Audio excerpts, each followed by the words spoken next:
জনসংযোগ বিভাগত কিমান মাহৰ পৰা দৰমহা আৰু মানুহে প্ৰাপ্য আদায় পোৱা নাই অফিচাৰসকলে সেইটো আপুনি খবৰ ল'লে ভালকৈ গম পাব। গতিকে হিমন্ত বিশ্ব শৰ্মা ডাঙৰীয়াৰ জনসংযোগ বিভাগৰ প্ৰতি একচুৱেলি বিশ্বাস কমিছে নেকি তেনেকুৱা এটা আমাৰ হয়। মুখ্যমন্ত্ৰীয়ে ৰাতি 12টা বজাত যিটো লাইভ আহে তেওঁ দেখিছে আগতে টুইট কৰে, টুইট ডিলিট কৰে। জনসংযোগৰ যোগেদি যদি তেওঁ দিয়ে তেতিয়াহ'লে ডিলিট কৰাৰ ক্ষমতাটো তেওঁৰ হাতত নাথাকে। গতিকে এতিয়া লাইভ দিব যদি ক'ৰবাত ডিলিট কৰিবলগীয়া হয় তেওঁ নিজে ডিলিট কৰিব পাৰিব। গতিকে তেওঁৰ বিভাগবিলাকৰ প্ৰতি আজিৰ তাৰিখত কোনো ধৰণৰ বিশ্বাস নাই। গতিকে সেইকাৰণে তেওঁ নিজেই লাইভত আহিবলগীয়া হৈছে। আমি কেইবাটাও টুইট দেখিছোঁ যে টুইট কৰে, ডিলিট কৰে। গতিকে সেইটো ডিলিটৰ ক্ষমতাটো তেওঁৰ হাতত ৰাখিবৰ কাৰণে তেওঁ নিজে এতিয়া লাইভত নামিছে। জনসংযোগ বিভাগ এনেও আপোনাৰ বন্ধ হ'বলগীয়া অৱস্থালৈ গৈয়ে আছে। জনসংযোগ বিভাগত এই এডভাৰটাইজমেণ্টৰ যিবিলাক হৰ্ডিং, ডাঙৰ ডাঙৰ হৰ্ডিংবিলাক যে লগায়, কিমান মাহৰ পইচা তাত থকা মানুহসকলে দৰমহা পোৱা নাই, বকেয়া আদায় পোৱা নাই, সেই কথাবিলাক এপাক হিমন্ত বিশ্ব শৰ্মাক গৈ পেলাই আপোনালোকে সুধিব। মোৰ এটা কথাই ক'বলগীয়া আছে যে হিমন্ত বিশ্ব শৰ্মা নিজে এজন ভিন্ন সময়ত ভিন্ন মত দিয়া বিভ্ৰান্তিকৰ মুখ্যমন্ত্ৰী। গতিকে তেওঁ এতিয়া নতুন যিটো টেকনিক আৰম্ভ কৰিছে এইটো তেওঁৰ কাৰণেও শুভ লক্ষণ নহয়। আৰু আমি আশা ৰাখিছোঁ যে হিমন্ত বিশ্ব শৰ্মাই, মই আজি দুদিন আগতে এটা কথা কৈছোঁ যে হাল এৰি শিয়াল খেদাত বেছি ব্যস্ত হৈছে। হিমন্ত বিশ্ব শৰ্মা ডাঙৰীয়াই বৰ্তমান যিটো স্থিতি, ৰাতি ৰাতি আহি লাইভত যিবোৰ কথা কয়, আমি ক'ব বিচাৰিছোঁ যে লাইভত এইবোৰ কথা কওক যে শাক পাচলিৰ দাম কেতিয়া কমিব। লাইভত আহি এইবোৰ কথা কওক অত্যাৱশ্যকীয় সামগ্ৰীৰ দাম কেতিয়া আপুনি কমাব পাৰিব।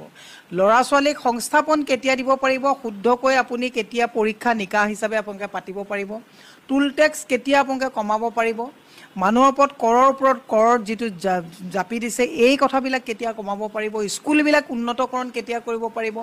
আজি বিজুলী ফ্ৰী দিম বুলি কৈ পেলাই যে বিজুলী তেওঁলোকে যে বাৰে প্ৰতি যে মানে মাচুল বৃদ্ধি কৰিবলগীয়া হৈছে, এইবিলাক কেতিয়া কমাব, শ্ৰমিক, কৃষক, ছাত্ৰ ছাত্ৰী, শিক্ষক সকলোকে সুৰক্ষা কেতিয়া দিব পাৰিব, মহিলা সুৰক্ষাৰ ক্ষেত্ৰত কেনেকুৱা ধৰণৰ তেওঁলোকে আঁচনি ল'ব পাৰিব, এই কথাবিলাকত তেওঁ লাইভত আহিলে ভাল পাওঁ।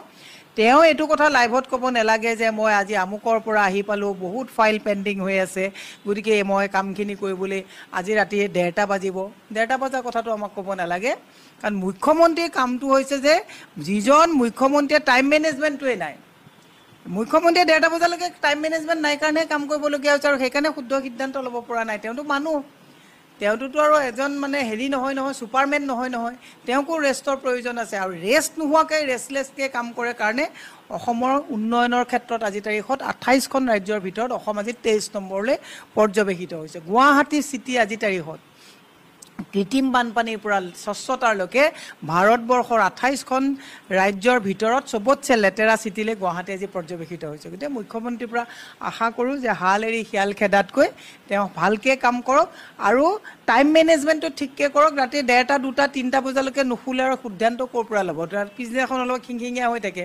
সেইকাৰণে হিন্দু, মুছলমান, মিয়া এইবোৰকে গালিগালাজ পাৰি থাকে। গতিকে এনেকুৱা কাম নকৰি ৰাইজৰ ৰাজহৰ টকাৰ সদব্যৱহাৰ কৰি অসমৰ মহিলা সমাজৰ কাৰণে কম দামত পাকঘৰত বস্তু যোগাৰ দিবৰ কাৰণে মুখ্যমন্ত্ৰীক আমি দাবী জনাইছোঁ। কেৱল লোক নিৰ্মাণ বিভাগ বুলি আপুনি কিয় কৈছে? তেওঁৰ আণ্ডাৰত যিকেইটা বিভাগ আছে প্ৰত্যেকটো বিভাগতে তেওঁ একদম আজি 20 বছৰ 25 বছৰ এজন মানুহ ৰাখি থৈ দিছে। কাৰণ গোটেই কালেকশ্যনৰ ফাণ্ডাটো তেওঁলোকে বুজি পায়, ক'ৰ পৰা পইচা আনিব লাগে, ক'ৰ পৰা আনিব লাগে, ক'ৰ ফাণ্ড ক'ত লগাব লাগে, এইবিলাক হৈছে হিমন্ত বিশ্ব শৰ্মাৰ একোটা কোটাৰীৰ মানুহ। গতিকে নিয়ম বহিৰ্ভূতভাৱে য'ত 3 বছৰৰ ওপৰত এজন মানুহ থাকিব নোৱাৰা বুলি বেলেগৰ ক্ষেত্ৰত কয়, গতিকে হিমন্ত বিশ্ব শৰ্মাই খেনুক দেখি ৰান্ধে বাঢ়ে, খেনুক দেখি দুৱাৰ বান্ধে। গোটেই নিয়ম বহিৰ্ভূতভাৱে কাম কৰা প্ৰথম নায়কজনী হৈছে হিমন্ত বিশ্ব শৰ্মা ডাঙৰীয়া।